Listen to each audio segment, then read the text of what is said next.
Espinosa right foot targeting back post header. Oh, Roman Bürki, an unbelievable dive and save. In 2 days, City SC will begin what could be a nearly 11-month soccer journey in 2024. Leading the charge on the field will once again be Captain Roman Bürki and Vice Captain Tim Parker. I sat down with a pair of City SC leaders for this week's Sunday Conversation. We know how competitive you guys are, but how quickly do you put how last year ended behind you and already start looking ahead? Did it stick with you for a little bit, Roman?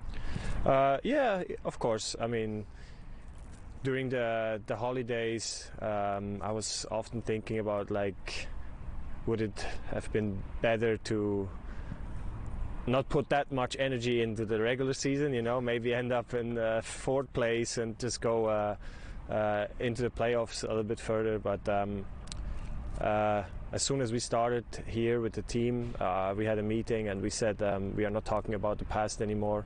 We look forward to the games, to this season, and I think that's the way to go. Tim, last year at this time, nobody knew anything about you guys, really. New guys on the stage, chip on your shoulder, picked to finish last, you finished first. Do you carry that over into this year as well? Not so much. You know, I think expectations have changed on us as a team, but also as us, we have our own expectations within the locker room. So having that year of familiarity with each other last year obviously gives us a better opportunity this year with a lot of familiar faces being around. But yeah, I mean, the expectations for us, we keep that within the locker room. You know, we like to have high standards, and that's something that we're going to try to hold ourselves to this year. Now, watching from afar, I think it's pretty safe to say you two are maybe the most intense guys on this team once you cross over the pitch. Roman, first, explain Tim's intensity once the whistle blows.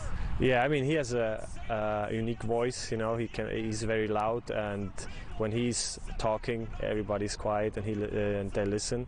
That's important on and off the field. Tim, explain Roman's intensity on the field. Is there you know you have to play up to your potential when he's behind you, right? Yeah, for sure. He's demanding, but it's a way in accountability.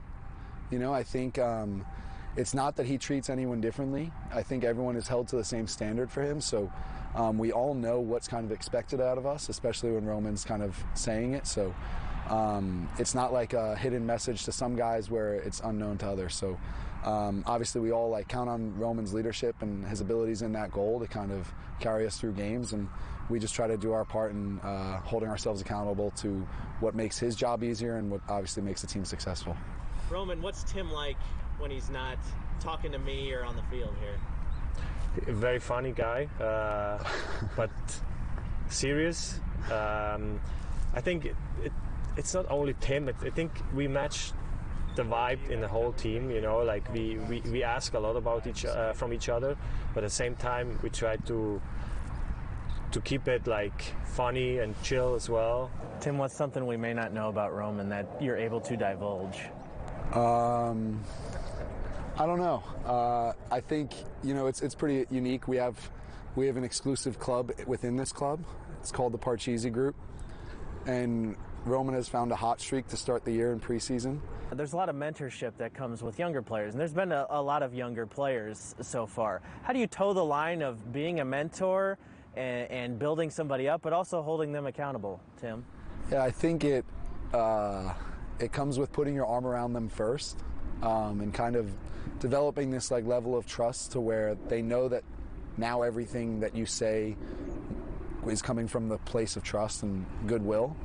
I've definitely experienced that with some guys on this team in terms of, you know, a lot of guys that are here now have gotten second chances at careers or have been denied places, and now they're getting another shot here. So we want them to be able to trust us and what we want to do and what looks successful, but there are going to be times where we're going to have to come down hard on you, and it's not picking on you, it's just that's kind of how it has to be sometimes. Like you said, it's important that we are honest with them, you know, like we try to protect them, we try to help them, but there's also going to be things that we're going to address, you know, and I think for them the most important thing is to know that this is not nothing personal. It's like just we want to get better, we want to make them better, we want to help them to get better.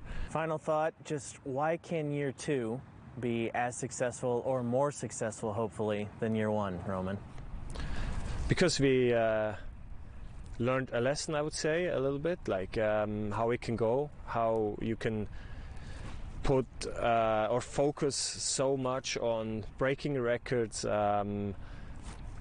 winning the conference, but then not having as much or enough energy maybe to be successful in the part of the game where it counts the most. This season's 11 months long, so finding yourself in a good enough position to get into the playoffs and then trying to find that peak moment of the season where you're able to kind of start climbing and gaining momentum going into it.